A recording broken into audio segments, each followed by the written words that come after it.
So preconception for me came from actually hearing how much misinformation or lack of information people get. It was sparked actually through a conversation I was having with a friend of mine who said to me, I think I have PCOS. And so with that being said, I've just accepted that I can never have kids. And I remember being mortified because I was like, well, hold on, let's take it a step back. You think you have PCOS, okay, that's one layer, but then also what do you mean you can never have kids? And so that's where I say the misinformation, because I think there's also a lot of fear surrounding preconception and pregnancy as this like state of disease, but it's not that. Mm-hmm. So it's so much more. And so being able to really support people through that is amazing.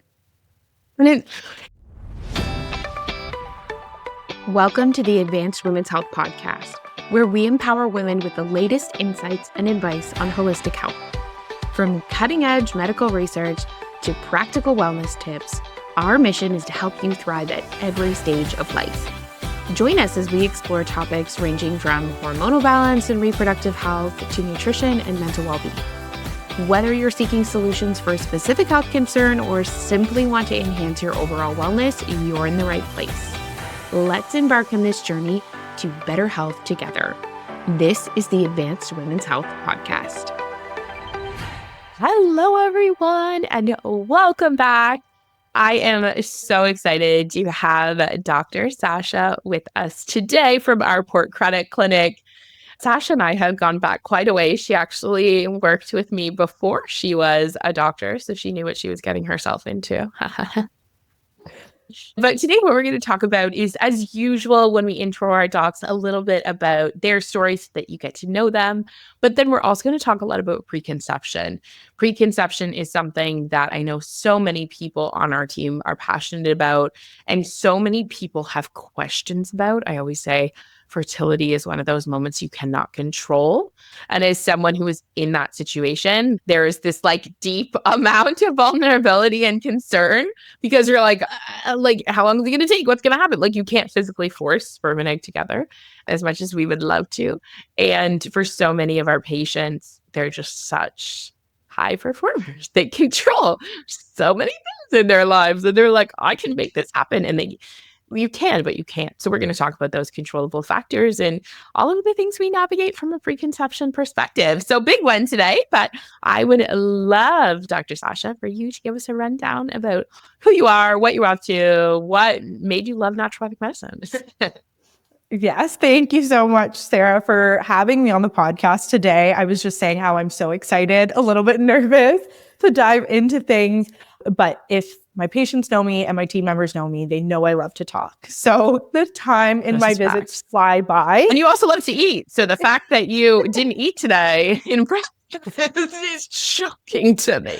I think it's a good thing we won't have any pauses because I won't need to run and take care of anything that I need to. But to really go into my journey into naturopathic medicine, I think the best way I would describe it is seeds sown along the way. So growing up, I was exposed to conventional medicine and naturopathic medicine. I did not know the difference between the two. I just knew that when I got a cold, I was excited because I was getting sugar pills and everyone else was getting this horrible cough syrup. I now know that's homeopathic remedies. And I was so excited to go to the doctor's office, like be the doctor's little helper. So when it came time to decide, okay, what do I want to do in my undergrad? It was pretty easy. Like, I took the pre-med route. I started working at a family medicine clinic, which then transitioned into me working in outpatient care in a hospital. And I actually, for those of you that don't know, I applied to medical school. I got in and I thought that was going to be the happiest day of my life. And I remember getting the call and I was like, wow, something is just not sitting right with me. Something's missing. And that feeling kind of lingered on. And not long after, I was sitting in class and we had a healthcare practitioner who came to speak to us because we had people that would come and talk to us about, life after education. And that week was a naturopathic doctor. And I remember sitting and listening to her journey and just being so excited, where I realized that, what I want to do, there is a possibility to do that. And I can take more time with patients. I can get to know them. And so I then started to connect with local NDs, kind of start to shadow them to understand what their day-to-day was. And after couple of board exams, me stalking you, here I am on the team. I mean, I've been in practice now for some time, and it's been amazing. Yeah. Sasha was like the first person up at the front with her friend. And you made your friend carry the monitor all over the place. She's a good friend. Let's shout out. Who was that again? That was my friend Lily. Lily. I knew it started with an L. Yeah. Shout out to Lily. Hope you're listening. You made this all happen for us. Yeah. So it's funny, actually, like Rebecca Anderson was very similar. She actually started med school, right? So she got in, and was just like, I can't. And I think for me going into research, it was the same thing. It was like, okay, I'm going to do research. No, I'm going to do, like, I thought that was my path to med school. I was like, I'll figure this research thing out first. Maybe I'll go. No, right? It was such a clear calling. And I think for so many of us, that's where you sit in this space where you, especially people who are attracted to my brand, it's like, you can't really sit silently here. You know what I mean? We expect big things of our practitioners. You show up on calls every day. We had a business call where we're like helping people with patient care and this business. Like, we ask a lot of people. You have to take all my courses. Like, we ask a lot. And I think that just means that the people who come into the business are so called and so passionate. And it just makes for such a beautiful group of humans. And obviously our patients are exceptionally lucky. And I believe that to be true. Take us through what your kind of health journey looked like as well. I think that's a big piece that people love to know a little bit about, is the health side of the practitioners they work with. So tell me a little bit about that. Yeah, so I would say, I mean, I always grew up with some sort of digestive struggle.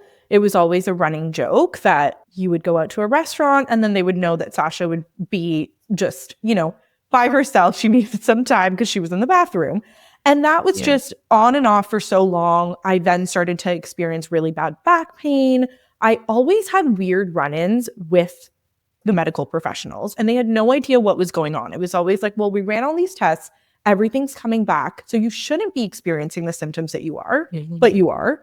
And then later down the line, I started to experience irregular periods. And then that was something where, again, it was like, you don't have this, you don't have that. Maybe you have PCOS. And then you were just sent out the door. So I was in the camp of what we lovingly call the itty bitty shitty committee, where there were so many little things, but no one was able to piece it together. And I figured, this can't be the way I have to live my life forever. So that's really what led me to say, okay, I have felt like that. And I also then felt empowered. And there are ways to go about things, and there is support for you. Yeah. And so many of us are in that, like, no one can figure you out situation, right? And I truly believe, like, I don't think anyone should have to go through hell and back in order to be a really good practitioner. But it's true, like, there's something to having been in those shoes. And I remember I always used to have patients that would come to see me because I wrote a book on weight loss resistance. That was it's still a part of my practice. We all shift and change, right? The weight loss resistance piece is easy to me now. I'm just like, it's fine. You know what I mean? Like, we know how to do this. And then it was endo, and then it was like post-viral stuff. And you kind of figure it out as a doctor. And well, at least for me, I can't sit still very long, right? So I'm always like, that's fine. It's easy. I'll move forward, right?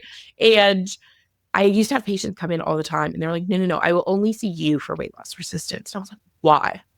Like, is it because I wrote a book? Because I've trained everyone else on it? And they're like, no, it's because you're not a size 2. And this teeny tiny little human who eats McDonald's 3 times a day and still looks like that. You know what I mean? Like, the skinny bitch syndrome is what I lovingly call it. But people just looked at me and they were like, I believe that you are the person who can identify with me enough that you can get me through this journey. And so I think it is really important, because there are so many people that are the toilet runners of the world, right? And they're like, Sasha's my girl. Dr. Sasha is my girl. Look at her sitting still this whole podcast. It helps people to resonate with us and our approaches, right? 100%. Yeah, I'm the hardest on Sasha out of all the children. My very intelligent, beautiful people who I'm absolutely not infantiling or whatever you call them. But you guys are all like my little family, right? But I'm the hardest on you, I think. No, I mean, you know what? I will say that you've known me for so long and you've known different parts of me. And so it is something that I think just comes with that. It just comes naturally. Yeah. So tell us about this preconception piece and where your interest came with that and how you just, again, developed a passion for wanting to help people in this area. So preconception for me came from actually hearing how much misinformation or lack of information people get. It was sparked actually through a conversation I was having with a friend of mine who said to me, I think I have PCOS. And so with that being said, I've just accepted that I can never have kids. And I remember being mortified because I was like, well, hold on, like, let's take it a step back. You think you have PCOS. Okay, that's one layer. But then also, what do you mean you can never have kids? And so that's when I realized, like, yeah, people who want to get pregnant are maybe will go into their doctor's office, right? They're maybe given a prescription for Pregvit, and then they're sent out the door and they're told, good luck. If it happens, it happens. Come back to me. We'll get you a referral. And, you'll start to see someone, and that's that. And that's where I said, okay, there's so much more to it, right? There's so many people that come in through the door. They have no idea what they're supposed to be taking, what they're supposed to be doing. And so that's where I say the misinformation, because I think there's also a lot of fear surrounding preconception and pregnancy as this like state of disease, but it's not that. Mm-hmm. So it's so much more. And so being able to really support people through that is amazing. And it's an area that there's so many more questions about, I think, because now more than ever before, we all know someone who struggled with fertility concerns, right? It's all of the different factors affect fertility, insulin and blood sugar, when we look at the gut, when we look at liver function, when we look at the immune system and immunology, when we look at the thyroid, hormonal responses, it's everything that affects it. And I think because we have this sort of pushing in on people, more and more of these stressors are applied, more and more dysfunction has occurred, even in little tiny ways in every area, that it has added up that more people are struggling to conceive. And so the fear of that also has become a big challenge. And I think because you can't explain to someone how the process of getting pregnant works in such a small visit, people end up either feeling really fearful, or they don't get their questions answered, or they end up going to a lot of these boards and groups. And you can either leave that feeling extremely terrified or really inspired. But in any situation, you're not getting information personalized to you. And so, to be honest, like, I miss the days of getting preconception patients. They're my favorite. They come in and they're like, okay, we want to get pregnant in 6 to 12. Let's work this up. You know what I mean? Let's understand what's under the hood. And I was always just so excited to help people through that journey. And as someone who was told I wasn't going to have kids on my own when I was 21, right? I know how terrifying that is. I know how hard it is to hear that piece of information and have your identity and your future shattered because of a couple of words. Mm-hmm. And I also know what it feels like to work on your body and prepare your body and get pregnant the first try. Like, my husband tells everyone, I have 100% conversion rate, blah, blah, blah, right? Like, he's so proud of himself as if he did that because we had 2 babies, 2 tries. But that's pretty remarkable as someone who didn't have a period, has endo, and was told it's not happening for you, right? So I would love to get into what those conversations look like when you're talking to patients and they're there and they're nervous, and it's a really vulnerable thing to be like, hey, I'm thinking about doing this, right? And what those conversations look like and where you even start with that education process of not only the birds and the bees, like, how do we get pregnant? Because there's a lot of misinformation about that as well. And how we get kind of from that place to diving into the investigation and what's important to investigate. Yeah. So I would say first and foremost, we're talking timelines, right? Like, we're trying to build around, okay, what are the patient expectations? And then I also will lovingly say to people get pregnant in the worst of conditions and in the best of conditions. And I know I've heard it from you. I'm not God, but what I can do is I can give you what I know, and we can work together to create this plan, to create this environment that's going to support you. Because I think that, again, there's so much stress and so much fear surrounding this. So I oftentimes say, if you are a patient of mine, right? And even if you're thinking about it a year from now, let's start working on the foundationals. Like, let's start working on your blood sugar. Let's look at what your nervous system is doing. Let's look at your immune health. And then for others, they may be coming in 3 months before, 4 months before, right? So we're talking about, okay, what medications have you been on? For a lot of people, they've been on birth control. So it's also just getting in touch with, what is your menstrual cycle like? I will talk to people about their menstrual cycle. And for example, I'm like, okay, how long is your cycle? And people will look at me and say, 5 days. And then I have to take it back to realize, okay, yeah, there hasn't necessarily been education. Your cycle isn't just when you bleed, it's so much more than that. So that's where we start. And then we go from there on, okay, what is individualized to you and how can we support that piece? So then what are some of the big factors that when we are looking at, you know what, let's start with what makes a healthy egg and a healthy sperm, like just high level. What are some of those things that we think about? What are the days of the month that we can get pregnant? And then we'll get into some of the most common challenges that we are looking to identify in that window of time. Yeah. So with that being said, ovulation is where I'll start, right? Let's get in touch with your body. Do you know if you're ovulating? So you do not need to have the Aura ring. You do not need to have all these things to understand that, right? With that being said, we talk about, okay, what is ovulation? Like, in plain and simple terms, it's a monthly event that happens. So your ovaries are going to release an egg, and that egg is supposed to travel to your fallopian tubes. That is where it's going to wait to meet the sperm. Now, if the sperm doesn't come, or for whatever reason, right, that event doesn't happen, then that is just going to dissolve. And then a couple of weeks or a couple of days, 2 weeks ideally later, is when you have a period. If we're talking textbook 28 days. So that ovulation happens around day 14, that mid-cycle is when we see that. And so around that time, you can see, okay, is there changes in your cervical discharge? Like, are you noticing changes in mucus? Are you noticing any mid-cycle cramping that may happen, right? Then if that isn't happening, we can also talk And about— note, like really painful cramping, not normal. We talk about middle schmerz, and it's like, it should be a sensation if you do notice anything. It should not be an event. Obviously, as someone who has endometriosis, I can wake up. I always ovulate in the middle of the night. It's rude. Outside of like a random cycle here or there, I'm almost always ovulating around 2 a.m. And I can wake up in severe pain, sweating. Like, my husband, obviously it's under control now, but I remember he would like know the sensation. Like, I would wake up like flying awake in so much pain, sweating, and he'd run for Advil because he's like, okay, this is the only thing that's going to make this better. So that is obviously not the type of cramping we are talking about. If you are experiencing that, you do need an assessment done. So I just wanted to clarify that because there's so many little pieces of this cycle. I think I talked about this on Michaela and Heather's podcast as well, but there's so many little pieces of that puzzle that people normalize that I always just like to introduce those things. Absolutely. And I think for some people too, like if you're listening to this and you don't have any cramping, it doesn't mean you're not ovulating, right?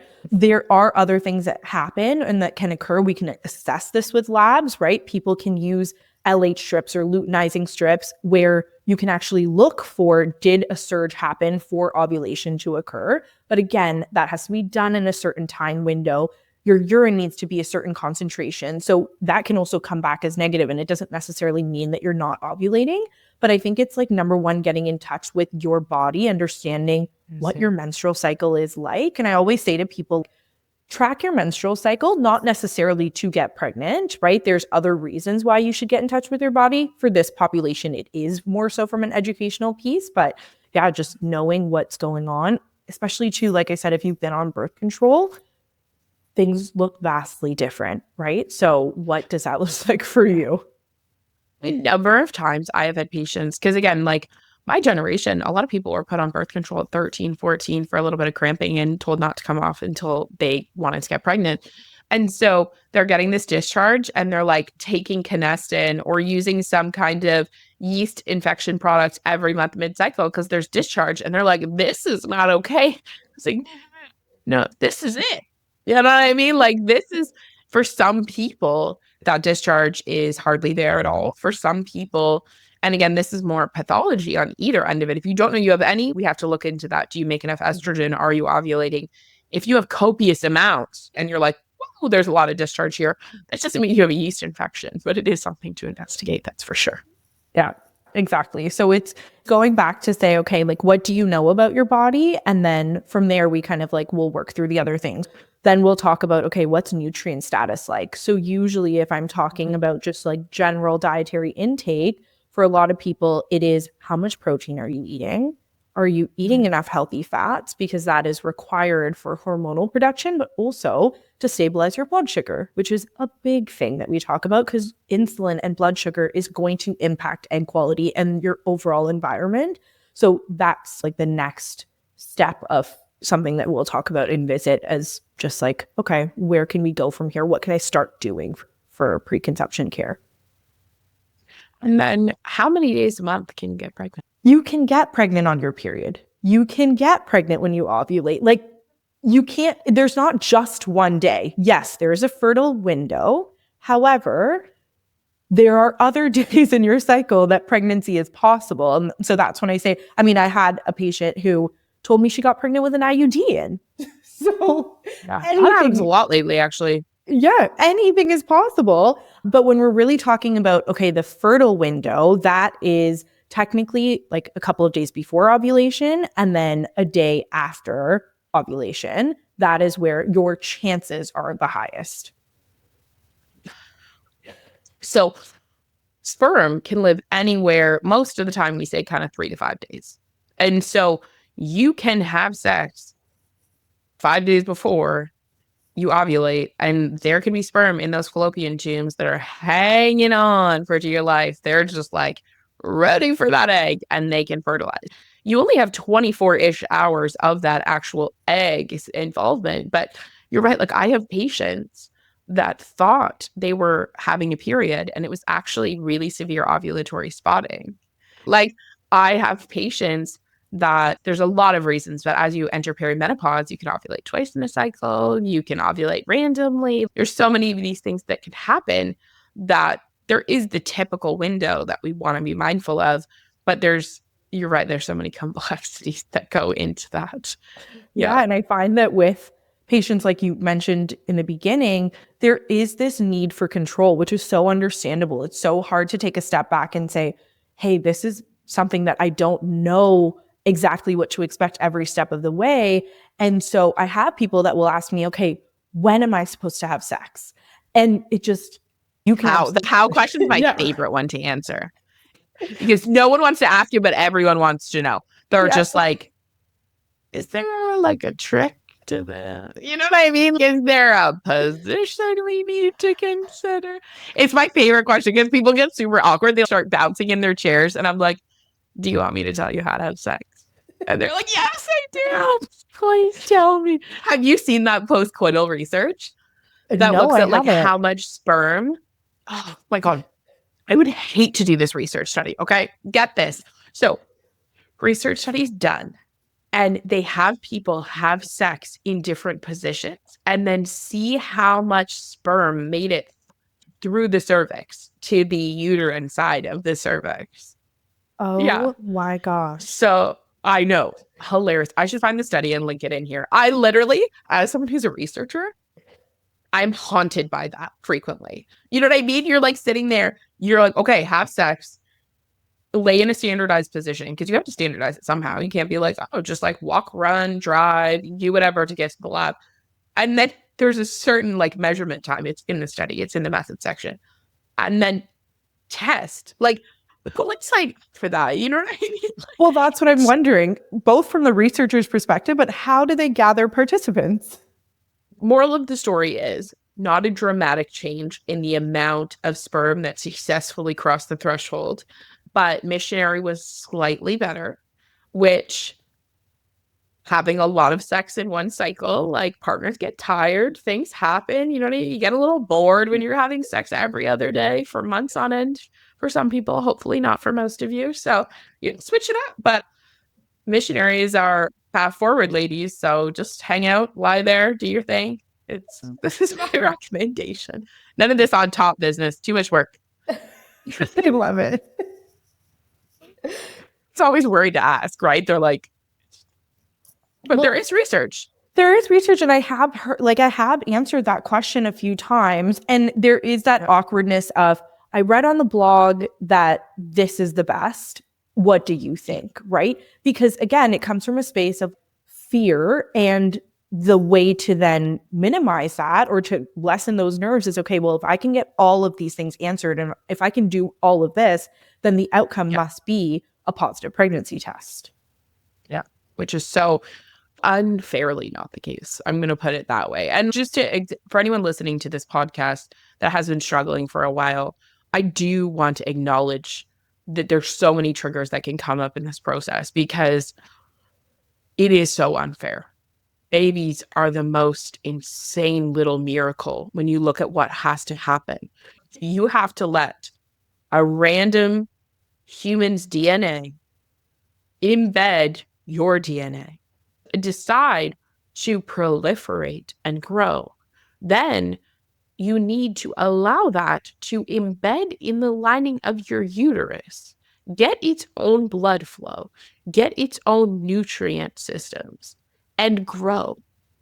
You literally, if anything else in the body, aside from that, decided to do that, another thing's DNA tries to invade and avoid your immune system and steal your nutrients and your blood, it would absolutely be a catastrophe. That's called disease. That's parasitic infections. That's, there's so many of these things that happen. And so that's where I'll probably bring LD on for Lauren Dingwall, for anyone who's wondering who LD is. We have two Laurens, and so we get different names. But yeah, Dr. Lauren on, and we'll talk about some immunological infertility stuff because I know it's something for me, obviously, with the endo piece, I've dove into quite a bit. But for anyone who is struggling, just know that, yes, blood sugar is a piece and nutrients are a piece, your folate, your choline, right? Like your B12 levels, vitamin D, they're all very critical things.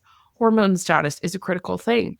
But there's also this huge piece of the immune system. And research is showing again and again, by the time you made it to a fertility clinic, if you have struggled with infertility for a year, not gotten pregnant, or had recurrent miscarriages, and have any kind of pelvic pain, the chances of you being told you have undiagnosed or unexplained infertility is exceptionally high.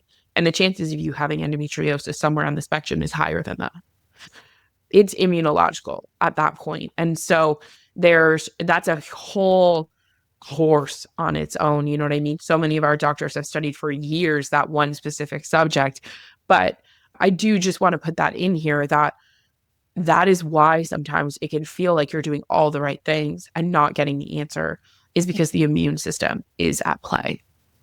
Yeah, for sure. And Lauren is someone who I will lovingly always message on the back end, because although we can make preconception care so easy, it's really not, right? And so many people have experienced so many different things. I think also just in general, as a society, as we move towards getting pregnant later in life, there is a lot of other factors that we have to consider.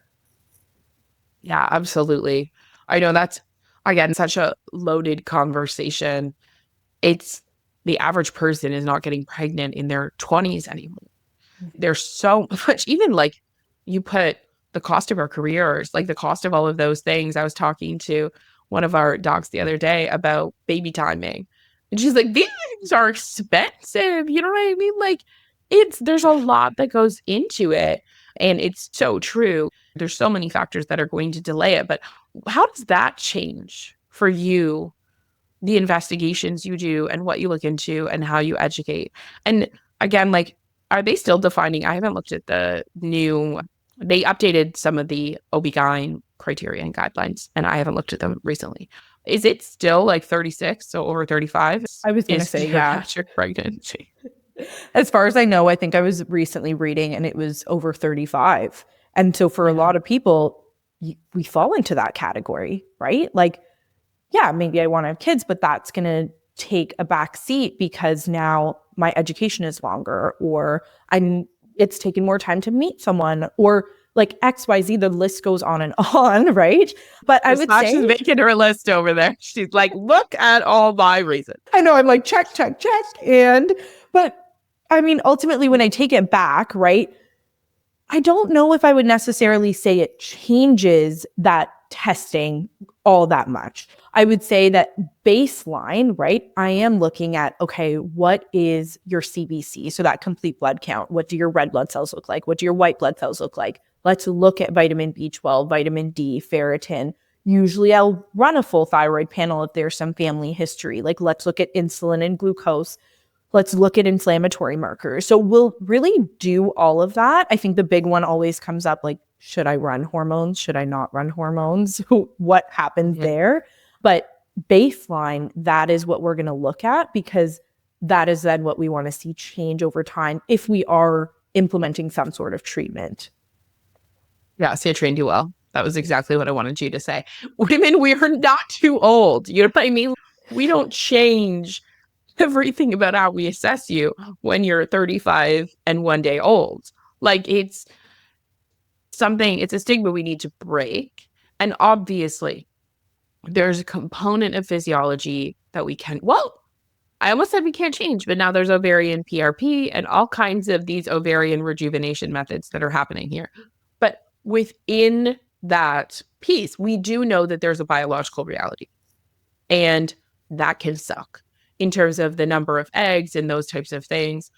But when we look at the health and the quality of the eggs, I think one of the things that I constantly say is our children are growing up with more insulin resistance, with more damage, with more oxidative stress, with more disease. Like, many of our children now will have a shorter health span than their parents. So they will live longer and be healthy less years. It is horrifying.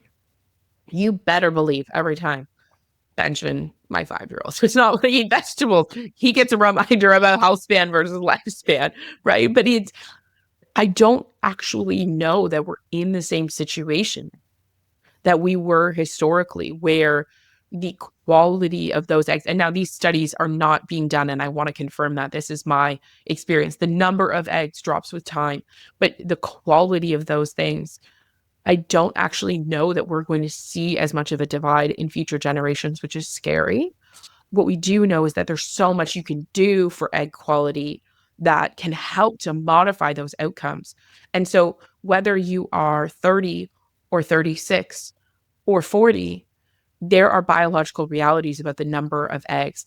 But I'm not in a position right now where I'm willing to say that 30-year-old might have a better quality or a lower risk profile specifically from the egg, which is a conversation that's still happening in the research. It's like they're looking at the egg as opposed to the environment, which I don't think is that helpful, to be completely honest. Yeah, no, I agree. I mean, if I continued to live my days as I did when I was 21 into 35, I don't know how my egg quality would be, right? Versus someone who consistently, lived in a way that they were having enough antioxidants, they were moving their body, they were eating for their blood sugar, like all of these things. So I think that has something to say. And also, your partner's health is important. Like, we may not get into it too much today, but I find so many people are so overwhelmed because there's so many changes that they have to make. But no, that's not. In fact, I saw a funny video recently circulating on social media where the male partner was like, hold on, you're telling me that you're doing all of these things, and so that, like, I could also do these things in the 9 months prior to, or in the 1 year, or whatever it is, right? And it was something that people were laughing at, but it's so true. Like, it takes two to tango, and that's also going to be just as important. So today's episode is brought to you by none other than Advanced Women's Health. If you are interested in diving in deeper to your health, if you are finally ready to feel like yourself, and you are finally over hearing everything's normal, everything's fine, and you want a deeper dive into your healthcare, then we are here to help you. We are currently helping patients in British Columbia and Ontario, Canada. But don't worry, if you're in another province, still reach out, get added to the wait list as we expand coast to coast. We cannot wait to work with you. Check out the show notes for more information on how to get started. So let's talk about that. What are the factors involved in egg quality and sperm quality? Obviously, high level, because we could get into the pH and the microbiome of the sperm. We could get into so many different things that we do on our clinical calls every single day. But let's keep this at the basics. What are the basic things we think about in those two categories? I would say a big one that overlaps is like your mitochondria. So if you think back to biology class, if they drilled anything in you, it was your mitochondria is the powerhouse of your cells, and they are in every cell and they are needed to make hormones. And so, okay, let's look at what is your mitochondria doing, because we know that can change over time, right? The shape of your cells is going to change. I'm also looking at oxidative damage. So in plain and simple terms, I will talk to people about a car that you can leave outside that will eventually rust over time, right? The same thing can happen in our bodies. Like rust can start to build up. And I know that is the craziest analogy, but if my patients can say one thing, I'm using all analogies. Same analogy all the time. It's just when you said leave outside, I'm like, yeah, when you just leave your balls kicking around, they're gonna get rusty. And like that was immediately what came into my head because I'm a child. But anyways, continue. Yeah. So I mean, that's one of them, right? What's happening from an oxidative damage standpoint? Like how can we bring that down? And then we're talking about, okay, again, omega-3 fatty acids, right? Like how much healthy fats do you have? Because that's going to impact your egg quality, but sperm quality as well. So there are a couple things there that overlap. And of course, things like vitamin D and nutrients, that is also going to impact sperm and egg health. Yeah, definitely. Those are big ones. Also keep in mind the amount, we're in Canada, the amount of marijuana use that's happening is going to have an impact. It is going to impact sperm health, testosterone in a big way. We are starting to understand some of the impacts on ovarian health and quality. So it's looking at that. It's looking at alcohol. Again, all of those are fundamentally contributing down to those rusty processes, right? And it's just like, again, just imagine like a rusty little robot. They don't move too smoothly, right? Like there's huge challenges there. There's environmental chemicals and toxins. Heat is such a big thing for men, having laptops on their lap, sauna use, hot tub use. Like it's such a delicate process. There's so many different things. And I think I'm one of the people at the clinic. We've got a few of us now. I love treating men because I'm just like very direct and very straight up. I'm not sure if it's still around, so you guys can look it up, but there used to be a website called don'tcookyourballs.com.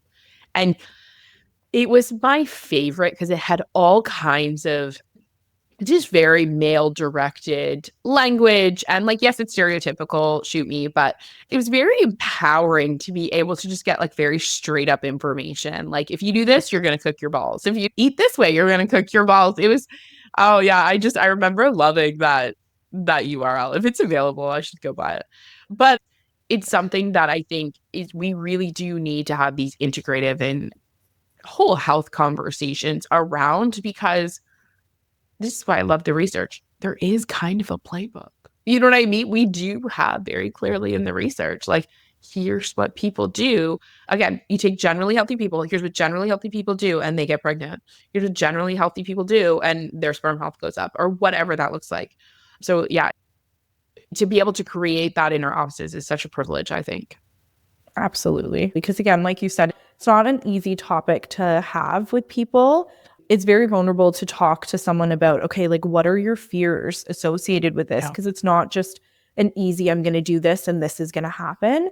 So to have people entrust you with that is something that I'm so grateful for.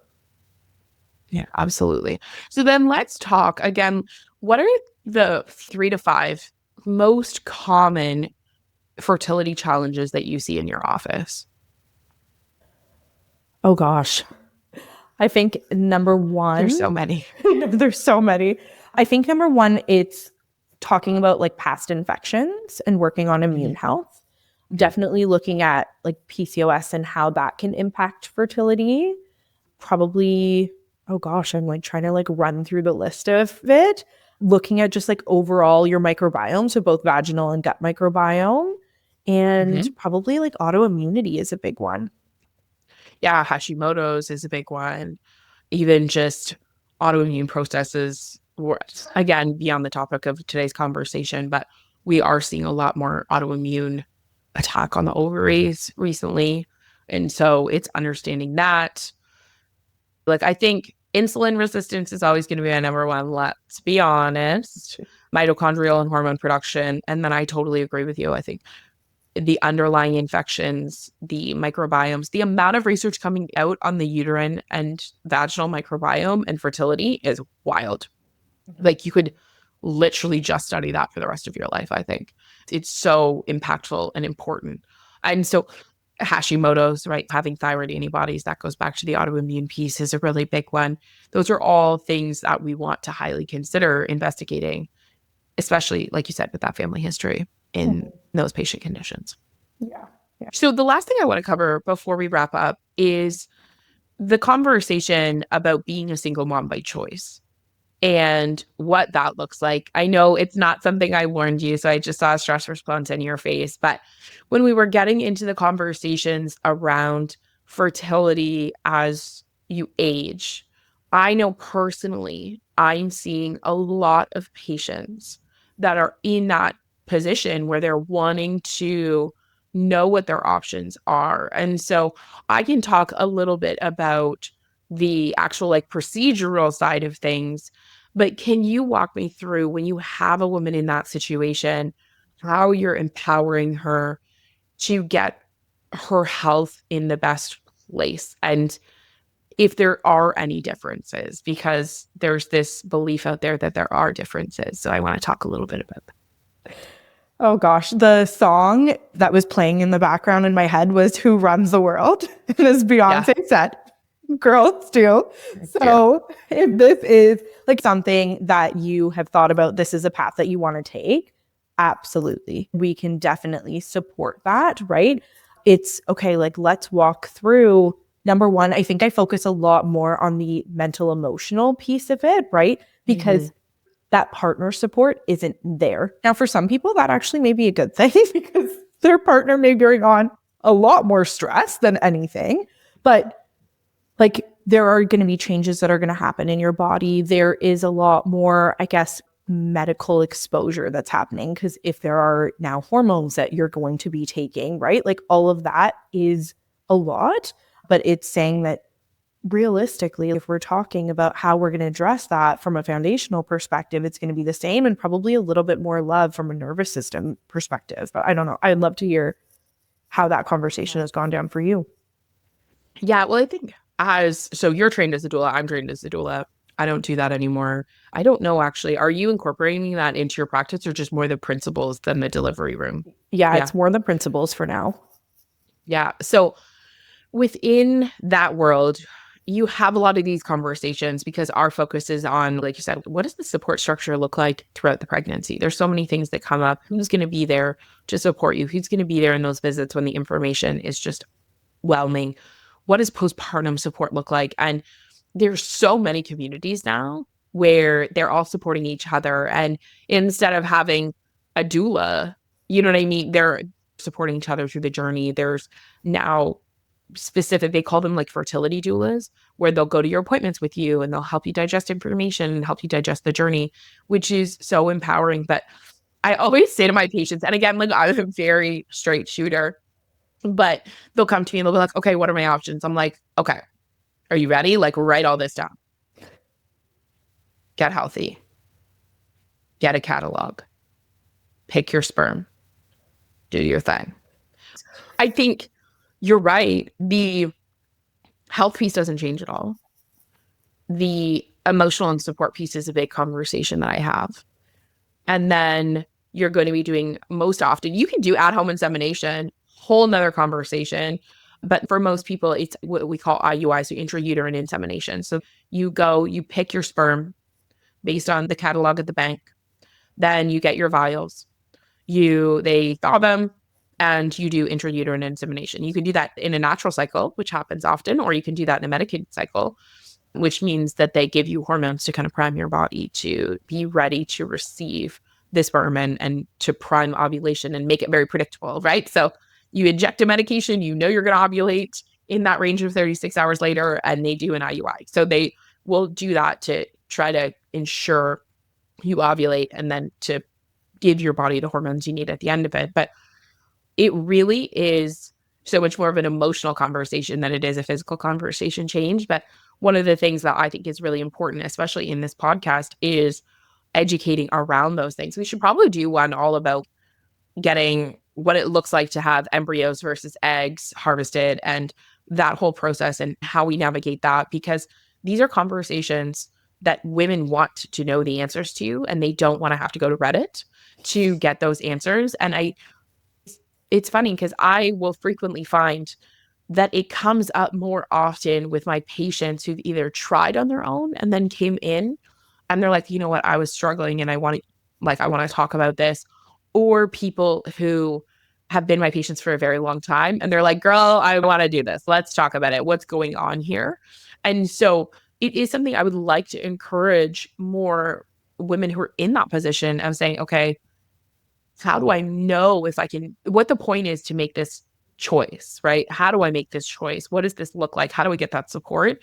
I just wish more people knew that naturopathic doctors can support through that journey. Because obviously, again, you're not God.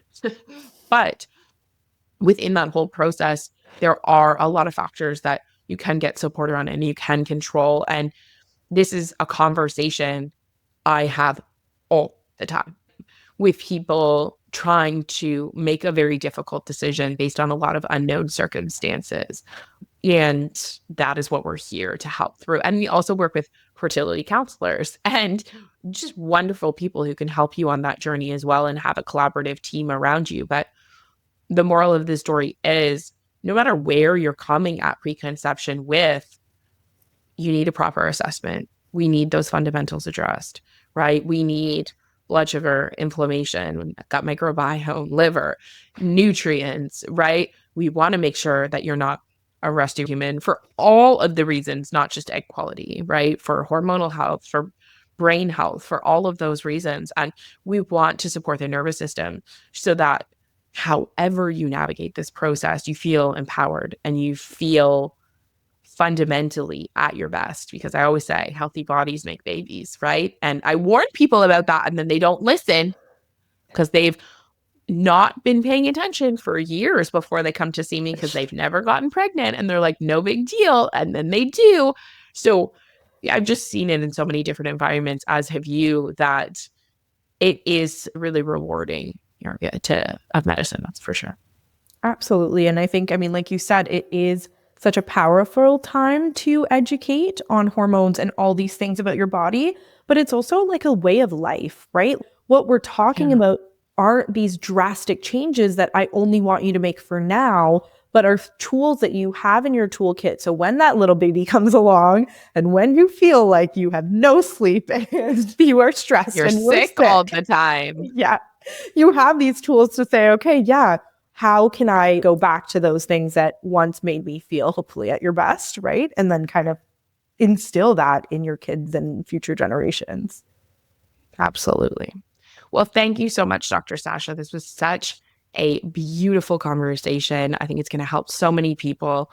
And to leave them off, I would love you to give us one takeaway. Like if you have a patient and they're listening now and they're thinking about getting pregnant, aside from booking an appointment with you, which we can have that information, what would be the one thing you would want them to know? Okay, well, I would say that preconception isn't necessarily just your hormones. It's so much more than that. And it is about all of these things coming together. And that's where I come in to support you and take off some of that stress and overwhelm, because it is overwhelming. But together we can work towards this path and get you feeling empowered and really just learn about yourself. Yeah, that was a mic drop. I think you nailed that. For someone who is nervous, you nailed that ending. It is not just about your hormones, everyone, which we so frequently think it is. I love that. Thank you so much for joining me today. And I will cough my way out. Bye, everyone.